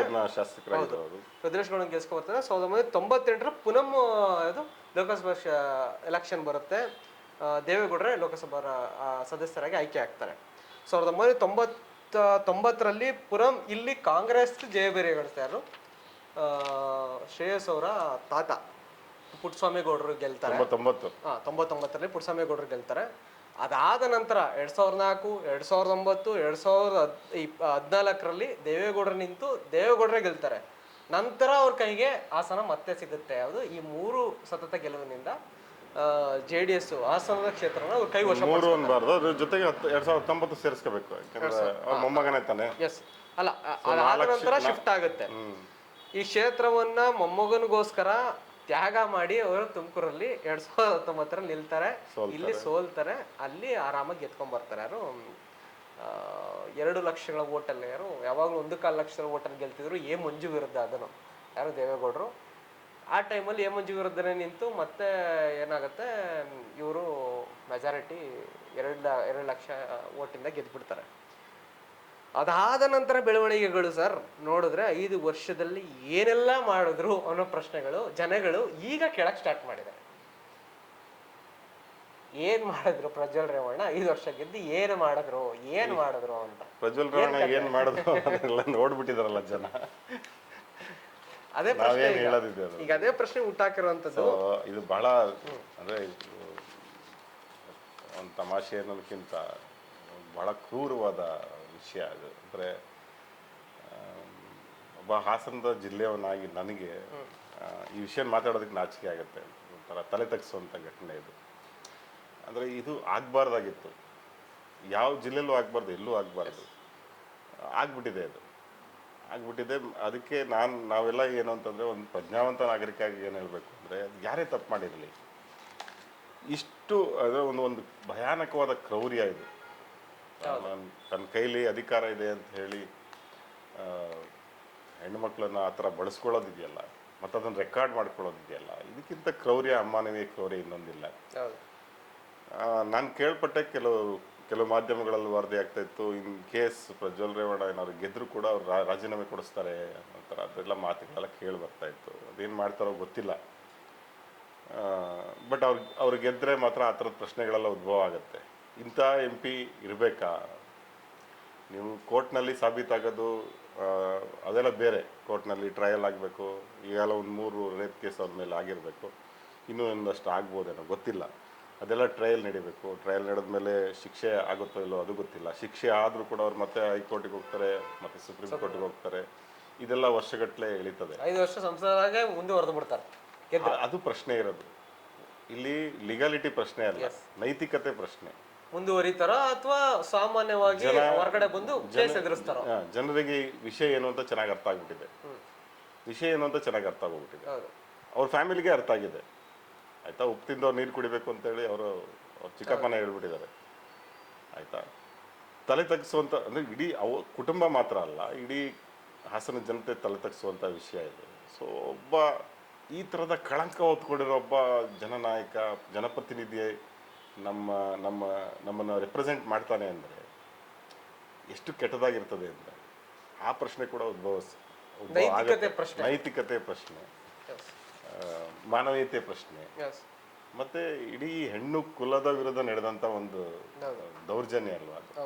ಸೊ ನಾವೆಲ್ಲ ಎಷ್ಟು ಮನುಷ್ಯರು ಅಂತ ಕೇಳ್ಕೋಬೇಕಾಗತ್ತೆ. ನಾಳೆ ದಿವಸ ಏನಾದ್ರು ಅದು ನಿಜ ಆಯಿತು ಅಂದರೆ, ಅವರೇ ಗೆದ್ದು ಬಂದರೆ ಪ್ರಶ್ನೆಗಳು ಕೂಡ ಉದ್ಭವಿಸ್ತವೆ. ಎಸ್, ಓವರಾಲ್ ಹೇಳೋದಾದರೆ ರೇವಣ್ಣ ಅವ್ರ ಬಂಧನ ಆದರೂ, ಈಗ ರಿಲೀಸ್ ಆದರೂ, ಮತ್ತು ಅತ್ಯಾಚಾರದ ಕೇಸಲ್ಲಿ, ಅದು ಲೈಂಗಿಕ ದೌರ್ಜನ್ಯ ಕೇಸಲ್ಲಿ ಈಗ ಒಳಗಾಗಿದ್ದಾರೆ. AMC ಕೋರ್ಟ್ ಕೂಡ ಹಿಯರಿಂಗ್ ನಡೀತಾ ಇದೆ. ಸೋಮವಾರ ಜಡ್ಜ್ಮೆಂಟ್ನ ತಿರುಗಿ ಕಾಯ್ದಿರಿಸಿದೆ. ಏನಾಗುತ್ತೆ, ಎತ್ತಾಗುತ್ತೆ, ಅದು ಮುಂದಿನ ಅವರ ರೇವಣ್ಣ ಕೇಸು ಗಮನಪಟ್ಟಿದ್ದು.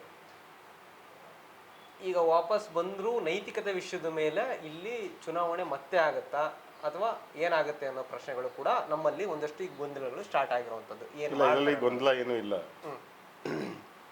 ಒಂದು, ಯಾವುದೇ ಜನಪ್ರತಿನಿಧಿ ಅವ್ರ ಸದಸ್ಯತ್ವ ಹೋಗೋದು ಯಾವಾಗ ಅಂತಂದರೆ, ಅದಕ್ಕೆ ಅನರ್ಹ ಆಗೋದು ಯಾವಾಗ ಅಂತಂದರೆ, ಅವ್ರನ್ನ ಅಪರಾಧಿ ಅಂತ ಘೋಷಣೆ ಮಾಡಿರ್ಬೇಕು.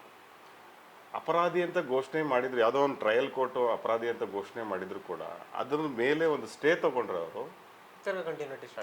ಅವರು ಅವರು MP ಆಗಿ ಮುಂದುವರಿತಾರೆ. ಸೊ ಹೀಗಾಗಿ ಇದು ಭಾಳ ಟೆಕ್ನಿಕಲ್ ಆದ ವಿಷಯ ಇದು. ಆದರೆ ನನಗೆ ತಿಳಿದ ಮಟ್ಟಿಗೆ ಈ ಟ್ರಯಲ್ಗಳು ಹೆಂಗೆ ನಡೀತವೆ, ಎಷ್ಟು ವರ್ಷ ನಡೀತವೆ ಎಲ್ಲ ಗೊತ್ತಿರೋರು ಗಮನಿಸಿದ್ರೆ, ಪ್ರಜ್ವಲ್ ರೇವಣ್ಣ ಏನಾದರೂ ಈ ಚುನಾವಣೆಯಲ್ಲಿ ಗೆದ್ದರೆ ಅವರು 5 ವರ್ಷ MP ಆಗಿರೋದಕ್ಕೆ ಯಾವ ತೊಂದರೆನೂ ಇಲ್ಲ. ಲೀಗಲ್ ಆದ ಕಾಂಪ್ಲೆಕ್ಸ್ಗಳನ್ನ ಅವರು ಎದುರಿಸ್ಬೇಕಾಗಿ ಬರಲ್ಲ ಅನ್ಸುತ್ತೆ. ಆರಾಮಾಗಿ ಮುಂದುವರಿತಾರೆ. ಬಟ್ ನೈತಿಕತೆ ವಿಷಯದಲ್ಲಿ ನೋಡಿದ್ರೆ ರಾಜೀನಾಮೆ ಕೊಟ್ಟರೆ ಇವ್ರು ತುಂಬ ಒಳ್ಳೇದು, ಉತ್ತಮ ಅನ್ನೋದು ಅದು ಅವ್ರ ಪಾರ್ಟಿಗೆ ಬಿಟ್ಟಿದ್ದ ವಿಷಯ, ಅವ್ರಿಗೆ ಗೊತ್ತಿದ್ದ ವಿಷಯ. ಗೊತ್ತಿಲ್ಲ ಯಾರು ಗೆಲ್ತಾರೋ, ನಮಗೂ ಗೊತ್ತಿಲ್ಲ. ಅದು ಮೆಜಾರಿಟಿಗೆ ಲಾಸ್ಟ್ ಪ್ರಶ್ನೆಗೆ ಬಂದ್ಬಿಡ್ತೀನಿ ಸರ್. ಇದಕ್ಕೆ ಕಡೆಯದು ಇದೇನಿದೆ, ಈ ಅಸಹ್ಯವಾದ ಅಂತ ಒಂದು ಇದನ್ನ ನಾವು ಖಂಡಿಸಲೇಬೇಕು ಮಾಧ್ಯಮದರಾಗಿ, ಮತ್ತು ಜನಸಾಮಾನ್ಯರಾಗಿ, ಹಾಸನ ಕ್ಷೇತ್ರದವರ ಅಲ್ಲದೇನೆ ಇಡೀ ದೇಶದಲ್ಲೇ ಕೂಡ ಇದು ಖಂಡಿಸುವಂಥ ವಿಷಯ. ಯಾಕಂದರೆ ಇದು ನಿರ್ಮಲಾ ಸೀತಾರಾಮನ್ ಅವರ ಹಸ್ಬೆಂಡ್ ಹೇಳ್ಬಿಟ್ಟಿದ್ದಾರೆ, ಇದು ವರ್ಲ್ಡ್ ಬ್ಲೆಂಡರ್ ಸ್ಕ್ಯಾಮ್ ಇದು ಅಂತ. ಇಡೀ ದೇಶ ಮಾತ್ರ ಅಲ್ಲ, ಇದು ಪ್ರಪಂಚದಲ್ಲೇ ನಡೆದಂಥ ದೊಡ್ಡ ಸ್ಕ್ಯಾಮ್ ಇದು. ಒಂಥರ ದೊಡ್ಡ ಮಟ್ಟದ ಒಂದು ಆಗಿರೋದ್ರಿಂದ ಇದನ್ನು ಸೂಕ್ತ ಕ್ರಮನ ಕೈಗೊಳ್ಳೋದು ಉತ್ತಮ ಇದು ಅನ್ನೋದು ಕೂಡ ಅವರು ಕೂಡ ನೇರವಾಗಿ ಹೇಳ್ಬಿಟ್ಟಿದ್ದಾರೆ. ಓಕೆ, ಮುಖ್ಯವಾಗಿ ಏನಂತಂದರೆ ಈ ಹಾಸನ ಕ್ಷೇತ್ರದಲ್ಲಿ 8 ಕ್ಷೇತ್ರದಲ್ಲಿ ತುಂಬ ಸ್ಪಷ್ಟವಾಗಿ ಮಾತಾಡಿದ್ರಿ, ಯಾರ್ಯಾರಿಗೆ ಯಾವ್ಯಾವ ಮೆಜಾರಿಟಿ ಬರ್ಬೋದು, ಎಲ್ಲೆಲ್ಲಿ ಯಾವ್ಯಾವ ಕ್ಷೇತ್ರದ ಏನೇನಾಗ್ಬೋದು ಅಂತ. ಗೆಲ್ಲುವ ಅಂತರ ತಲುಪೋದು ಯಾರು ಸರ್?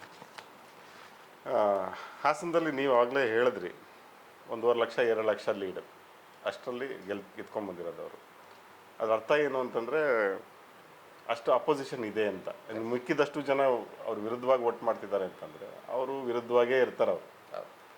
ಸೊ ಆ ವಿರೋಧಿ ಮತಗಳು ಈ ಬಾರಿ ಬೆಳೆದಿದೆಯಾ ಅನ್ನೋದು ಭಾಳ ಮುಖ್ಯವಾದ ಪ್ರಶ್ನೆ. ಆಮೇಲೆ ದೇವೇಗೌಡರಿಗಿರೋಂಥ ಕ್ಯಾರೆಕ್ಟರ್ ಮತ್ತು ಅವ್ರ ವ್ಯಕ್ತಿತ್ವ ಇತ್ತಲ್ಲ, ಅವರು ಈಗ ಅವ್ರು 90 ವರ್ಷ ಆಗಿದೆ, ಈಗೇನು ನಾವು ಮಾತಾಡ್ತಾ ಇರೋದನ್ನು ನಾವು ಯಾವುದು ಗಣನೆಗೆ ತಗೊಳ್ದಲೆ ಅವರ ಹಿಂದಿನ ರಾಜಕಾರಣವನ್ನು ಗಮನಿಸೋದಾದರೆ ಅವ್ರಿಗೆ ಕೊಡುವಂಥ ಗೌರವ ಮತ್ತು ವ್ಯಾಲ್ಯೂ ಇದೆಯಲ್ಲ, ಅದರಲ್ಲಿ ಎಲ್ಲನ ರೇವಣ್ಣ ಕೊಡ್ತಾರೆ, ರೇವಣ್ಣನ ಮಗಂಗೆ ಕೊಡ್ತಾರೆ ಅಂತ ನಿರೀಕ್ಷೆ ಮಾಡೋಂಗಿಲ್ಲ.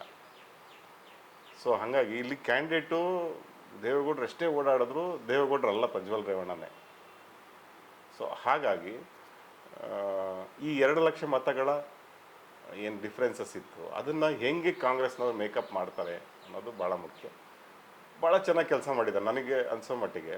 ಅಂದರೆ ಅವರು ಯಾವ ಕ್ಷೇತ್ರಗಳಲ್ಲಿ ಕಳೆದ ಬಾರಿ JDS ಗೆದ್ದಿತ್ತು ಆ ಕ್ಷೇತ್ರಗಳಲ್ಲೇ ಅವ್ರು ಲೀಡ್ ತಗೋತಾ ಇದ್ದಾರೆ. ಅವರಿಗೆ ಹೊಡೆತ ಬೀಳ್ತಿರೋದು ಒಂದು ಕಾಂಗ್ರೆಸ್ ಗೆದ್ದಿರುವಂಥ ಕಡೂರು ಕ್ಷೇತ್ರ, ಒಂದು ಸಕಲೇಶ್ಪುರ, ಇನ್ನೊಂದು ಬೇಲೂರಿನಲ್ಲಿ ಅವರು ಲೀಡ್ ತಗೋಬೋದು. ಯಾಕೆಂದರೆ ಅದು ಸ್ವಲ್ಪ ಮಲೆನಾಡು ಭಾಗದಲ್ಲಿ ಈ ಹಿಂದುತ್ವ ಈ ಥರದ್ದೆಲ್ಲ ಜಾಸ್ತಿ ಇರೋದ್ರಿಂದ ಸ್ವಲ್ಪ ಮೋದಿ ಅಭಿಮಾನಿಗಳು ಸ್ವಲ್ಪ ಜಾಸ್ತಿ ಸಕಲೇಶ್ಪುರ, ಬೇಲೂರು ಈ ಭಾಗದಲ್ಲಿ ಇರೋದ್ರಿಂದ ಅಲ್ಲಿ ಅವರು ಲೀಡ್ ತಗೊಳ್ಳೋಂಥ ಸಾಧ್ಯತೆ ಇದೆ. ನನ್ನ ಒನ್ ಲೈನಲ್ಲಿ ಹೇಳಬೇಕು ಅಂದರೆ ಈ ಬಾರಿ ಏನಾದರೂ ಪ್ರಜ್ವಲ್ ರೇವಣ್ಣ ಗೆದ್ದರೆ ಅದಕ್ಕೆ ಕಾರಣ BJP, ಭಾರತೀಯ ಜನತಾ ಪಾರ್ಟಿಯ ವೋಟ್ಗಳಿಂದನೇ ಅವ್ರು ಗೆದ್ದಿರ್ತಾರೆ. ಆಯಿತಾ, ಯಾರೇ ಗೆದ್ದರೂ ಅಂತರದ್ದು ಭಾಳ ಕಡಿಮೆ ಇರುತ್ತೆ. ಒಂದು 50,000, 1 ಲಕ್ಷದ ಒಳಗೇನೆ 50,000 ಕೆಳಗಡೆ ಅಂತ ನಾನು ಅನ್ಕೊತೀನಿ. 50,000 ಗೆದ್ರೆ ಶ್ರೇಯಸ್ಸು, 1 ಲಕ್ಷ ಗೆದ್ರೆ ಪ್ರಜ್ವಲ್ ಅಂತ ಆ ಥರ ಅಲ್ಲ, ಯಾರೇ ಗೆದ್ದರೂ ಕೂಡ ಒಂದು 50,000 ಅಂತರ 50ರಿಂದ 1 ಲಕ್ಷದ ಒಳಗಡೆ ಇರಬಹುದು ಅಂತ ನನಗೆ ಅನ್ಸುತ್ತೆ. ನೋಡಬೇಕು, ಹಾಸನದಲ್ಲಿ ಈ ಬಾರಿ ಒಂದು ವಾತಾವರಣ ಕ್ರಿಯೇಟ್ ಆಗಿದೆ. ಆಮೇಲೆ ಹಾಸನ ಜನತೆ ಈ ಥರ ಶಾಕ್ ಟ್ರೀಟ್ಮೆಂಟ್ ನಾನು ನಿಮಗೆ ಆಗಲೇ ಹೇಳಿದೆ 99 ಕೊಟ್ಟಿದ್ದಾರೆ.